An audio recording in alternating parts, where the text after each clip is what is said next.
Okay, so hopefully you've done the first building by now, and then we can look at this second building where instead of looking at polygonal modelling, you'll be looking at compound objects focusing on Booleans. So that's combining things mainly so you can subtract one thing from another.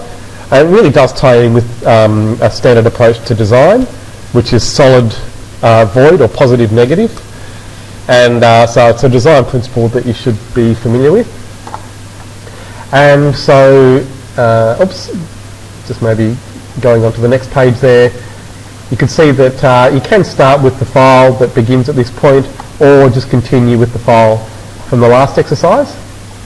And so, you know, try to read through every step there, but I'm going to go pretty quickly through this, starting with a box that you can create anywhere.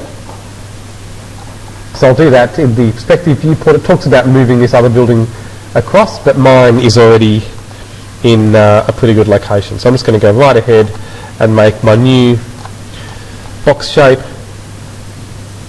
Under here, it should be on standard primitives in geometry, so that you can choose box, click and drag, and then raise the cursor, click again to set a height. So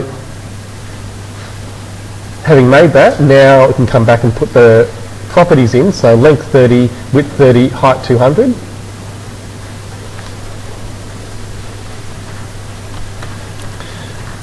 So notice I've got the modify panel stretched across. You probably won't have it in 2 rows like mine, so if you have it like this and you can't see everything in the panel, make sure you realise you can use the hand there when you bring it down to bring that up, or on the modify tab you can probably access it more easily anyway. So you've got those 2 tabs there. Make sure you are switching between those to find the option to change the parameters when you need to. So I've got the basic size of the building there, and then we need to make another box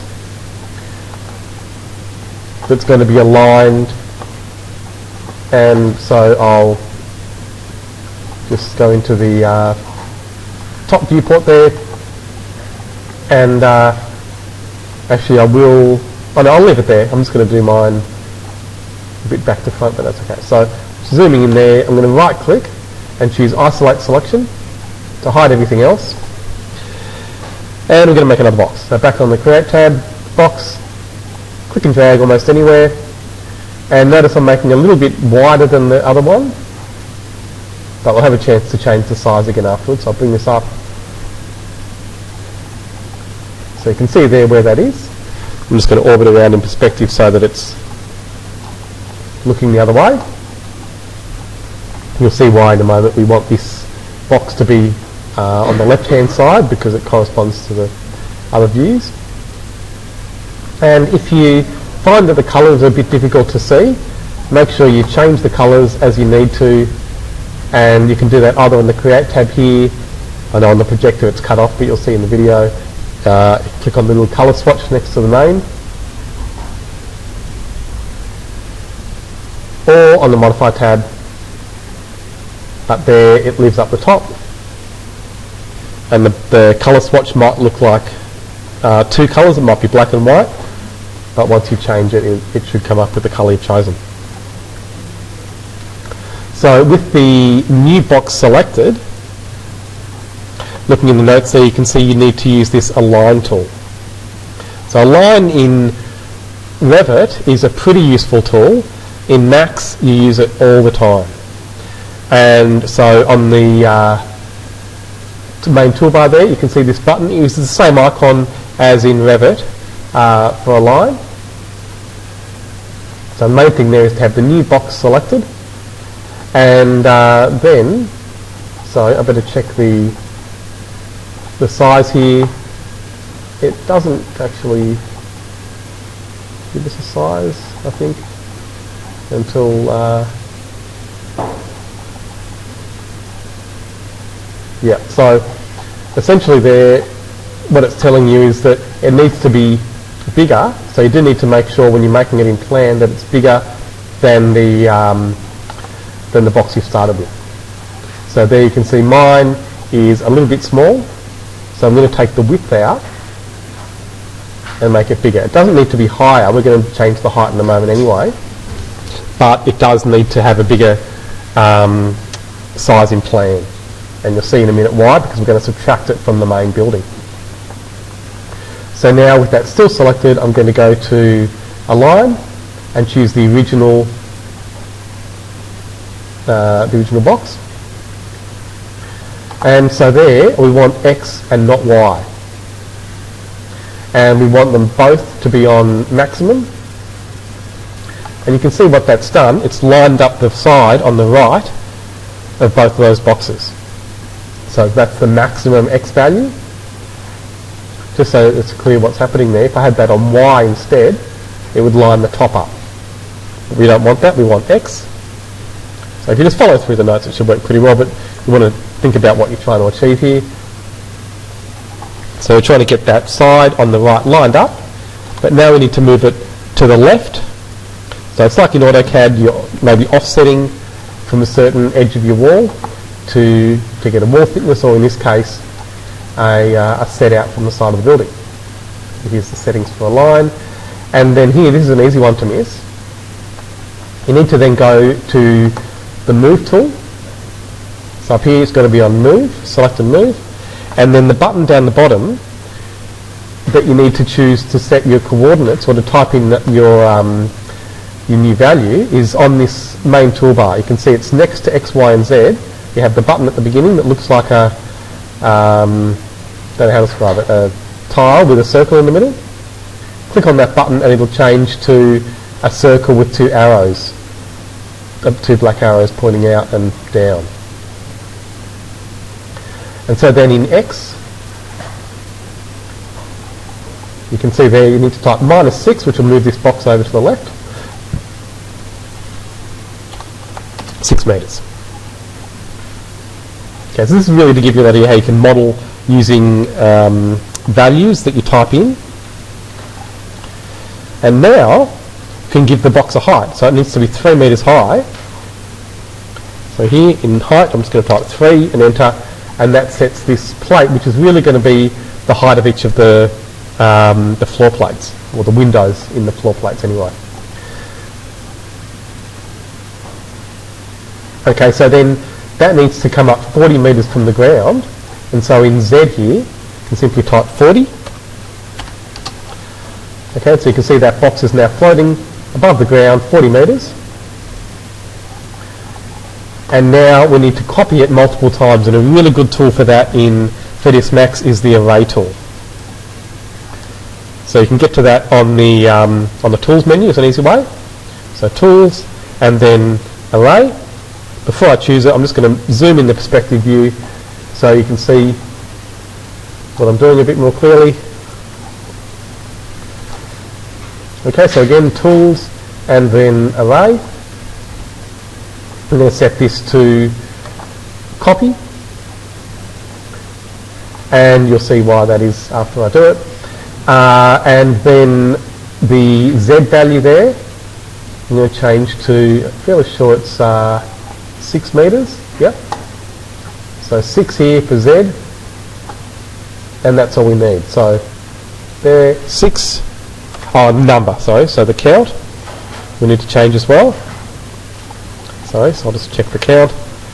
We need 16 objects.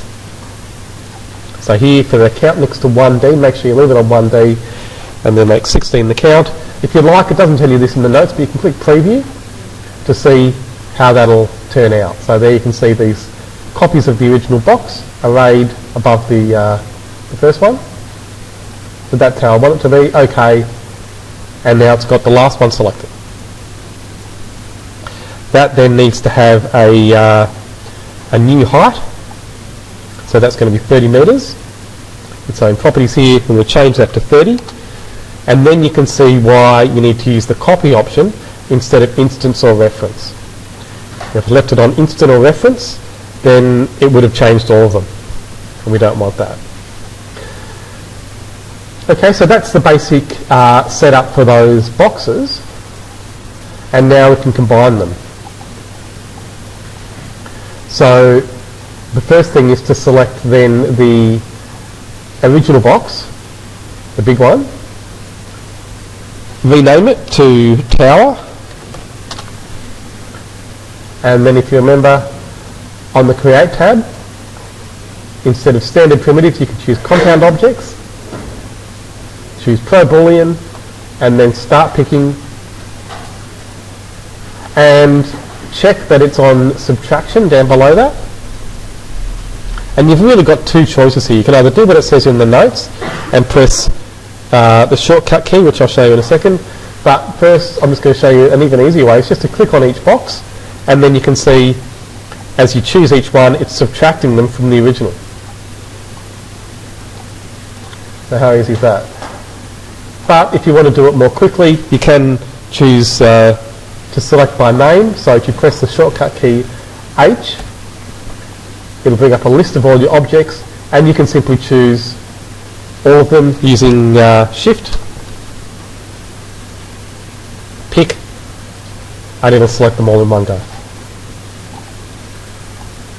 So make sure you turn off start picking after that. So over here, I'm going to turn start picking off, and now go through the notes again. You can see we've selected all of those objects to end up with that shape, and then you need to make another box. So this new box needs to be centered over the old one. So here you can use the same approach as before and just create that box under standard primitives. I'm just going to click and drag in space, doesn't matter where you make this. So we're using the same approach as before. We can choose align. Okay, so over here, the align tool, choose the tower with this original box selected, and this time I'm going to turn X and Y on and then set both of these options to center.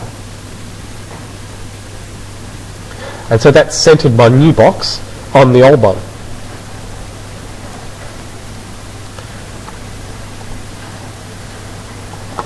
Okay, and I'll just change this to wireframe so you can see that that's the case. Okay, so the new box there you can see centered inside the old one. And that's just to show you that you can often line things up and then change the properties afterwards. So here you can see the new properties for this new box are 28 meters by 28 by 128. So here in the modify tab, I'll just type that in, 28, 28, 128. Okay, so you can see that box simply goes all the way through the tower up to the height of that subtraction at the top. I'll go back to realistic, and okay, so then once that's done, you can go back to the Boolean. Now here, this is another easy mistake to make. Everyone in the morning class did this actually. When you select the original tower, it's really important that you don't go back to compound objects and make a new Boolean. That will make it basically fall apart, and you'll have to do a lot to fix it up. So don't do that. Instead, go to modify, and you'll see it's already a pro Boolean. So all we need to do is change the option to union, click start picking again, and choose that new box. So notice how it's now combined that with the original. And so essentially we've got all the glazing done for these sections between the walls there. So that they're the windows that are set back from those main outer walls. Okay, so that's it. Now again, remember start picking needs to be turned off. And so ready to do the atrium. There's not much more to do after this actually, so I'll just do the last few parts. So again, you need to make another box. So you can do it in the top viewpoint if you like, the way it's shown in the notes there. So just with the box tool, clicking and dragging roughly, and then setting a height. So I know that's roughly where it needs to go. but again I'm just going to check the properties. So the length there needs to be 50 metres, and then the width and the height 1836.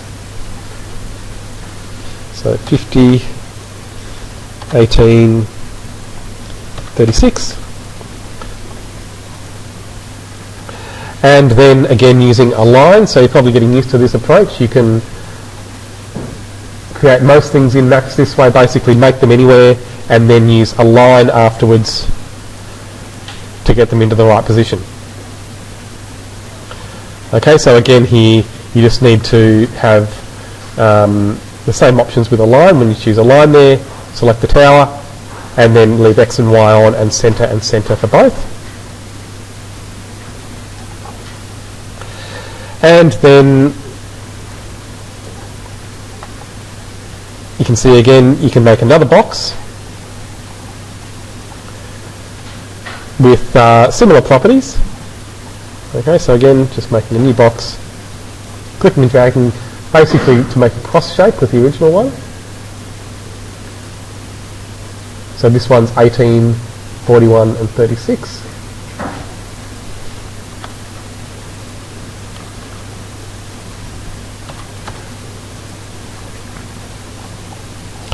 And then again, just like before, the Align tool, select the main building and just leave those options.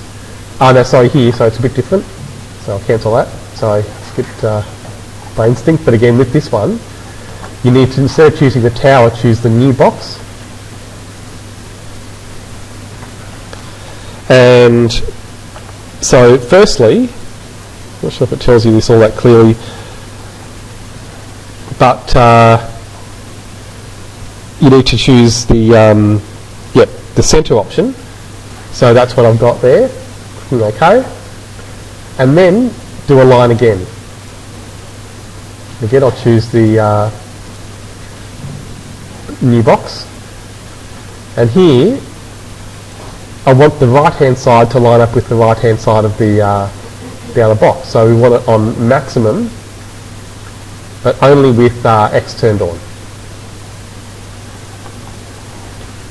Okay, so just to make that clear, I'll maximise that so you can see how it should look. So essentially we've got the first box centred, the other box centred as well, but with the back edge lined up with the first box. Okay, so now just like before, I can select the main tower, go to modify, this time change it back to subtraction, start picking, choose the two boxes. So I've taken away the part at the bottom.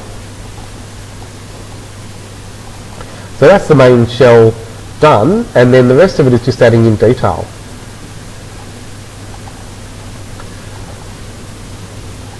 Okay, so going down further, done all of this. So you do that with cylinders. So it tells you here you can first start by modifying the height of this box, and so zooming in there. So this is the part where if you haven't done the Booleans properly it might not work for you, but see how you go. So I've got start picking still on there, I'll just turn that off. And then down here you can see the option to go to operands, which will show the original forms. You don't have to do this, but it doesn't hurt to make things a bit clearer. And so it should be the last box in the list here, which in my case is also the last subtraction before the union, so that's box 17. And then choosing box up in the modify panel. Now we can change the height to, I've forgotten what it is, 15. Oh no, so that's,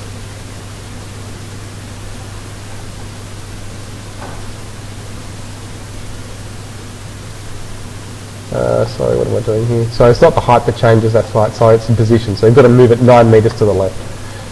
So you've got to go, instead of choosing box, click on the plus next to Pro Boolean, choose operands, and then all you need to do is type in -9 in that X. And then you can see it's moved to the left. To see the final result, I'll back to Pro Boolean and back to result. Okay, so just a few more things to add now. I've got to put the cylinder in.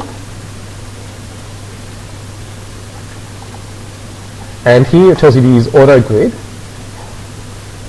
It's not a bad option actually, but just be aware it doesn't work that well with snapping, so I'm going to leave snaps off, and back on the Create tab, leave it on Standard Primitives, and go to Cylinder, turn on Auto Grid, and I'm just clicking and dragging on the surface there inside that opening, bring it up, and then clicking again to set a height roughly before coming over and typing in 30 and 13 for the radius. So I'm doing a little bit different order to the notes just to make it easier. And then I'll align it now. So here it tells you can use the align tool, just like the other things. So centering it with X and Y, but not Z. On the Modify tab now, again, I can just set the segments, so 8 height segments, 20 sides. And that's really important.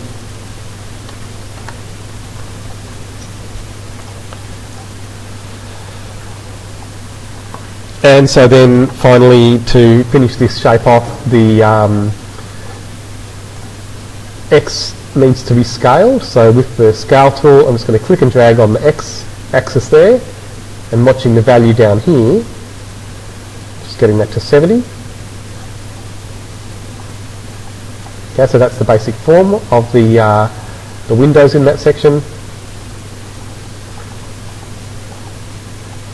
And so then I'll just do the next part a little bit more quickly. So with the edges that you need to select there, I'll let you read through how to do that in the notes, but so I'm just going to go ahead and do that. So editable poly, go to edge, select one of them, use ring to get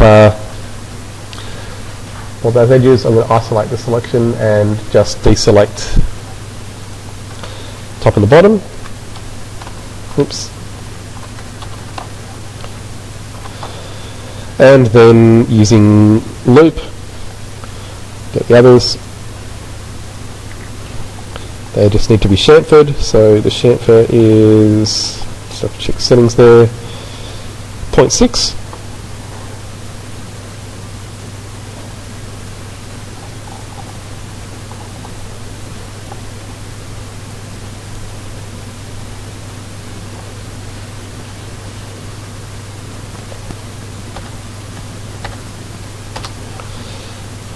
There we go, so that should be, I think, the only thing you need to change.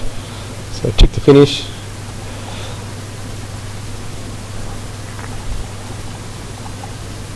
So now selecting by polygon. This part you just need to be careful and make sure you've got a good view. So either front or left would be good views here to select these. So with polygon, I'll maximise that. And so just crossing windows using control to select all of those inner narrow bands.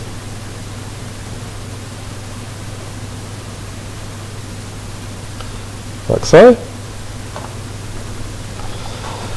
And they need to be beveled. And so so here again you can see the value. So it's -1 and -0.1. Okay, so with the bevel settings there, here you need to choose by local normal, and then again the amount is -1, which should bring them right in, and then the bevel amount is -0.1, which should taper them slightly. So that's how it should look. I'll let you read through the notes to see all the detailed steps there. Tick to finish. So that's that section of Windows done.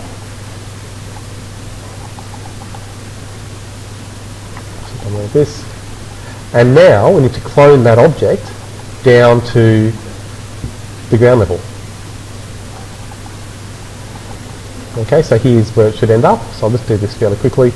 So getting out of the editable poly, it's got polygon there. I'm going to editable poly, which gets out of sub-object mode. Right click and end isolate will bring back the tower. I'm just going to hold down Control to select it as well, and then right click and choose isolate selection again, so I just have those two objects. And now with just the cylinder selected again, I'll go to move up on the toolbar or right click. With shift I'm just going to click and drag to get a copy of this and put it onto copy. I'll use the perspective view and then the align tool to choose my tower, and then just turn off X and Y, turn on Z and target and current object minimum to make sure that's sitting in line with the ground. And then I'll use align again, and this time in the top viewport maybe choose the tower yet again, and this time turn off Z but turn on X and make the current object centered with the target object maximum,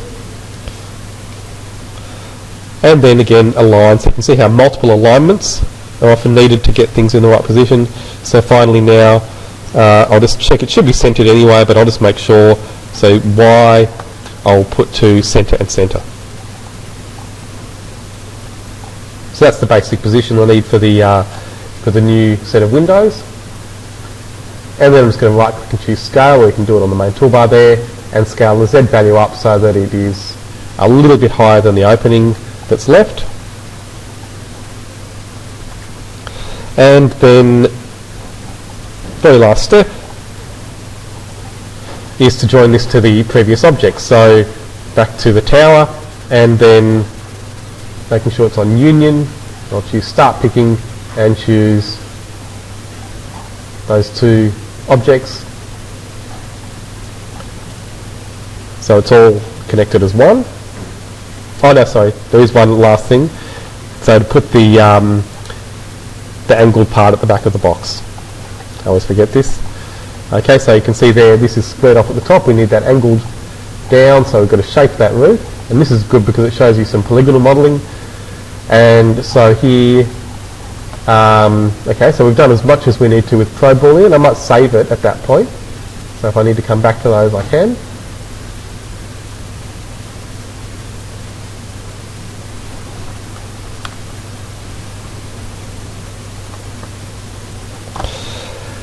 And then, okay, so now this is a step that's very difficult to come back from. So I'm going to right click and convert to editable poly.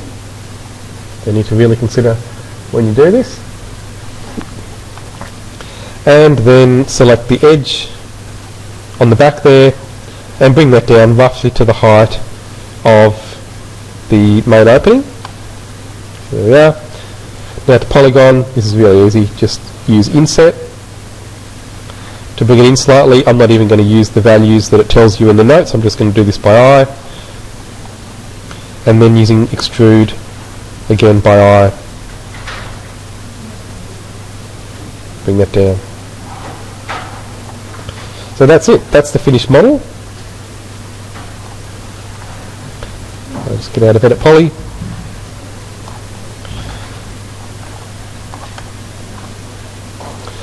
So the final steps to assign materials, but if you've gotten that far, you can just follow through the notes to do that. But that's a reasonably involved little model. Now I've done something a bit lazy there and brought that too far forward. So I'll just quickly show you how to fix that to get it right. So here, if you want to try adjusting the position of that surface, if you've already made it like me, you can just go to local there and bring it up slightly. That's better. So there we go. That's the finished model. Like I said, I might do the materials in a separate video, but if you can get that much done this week, that would be great.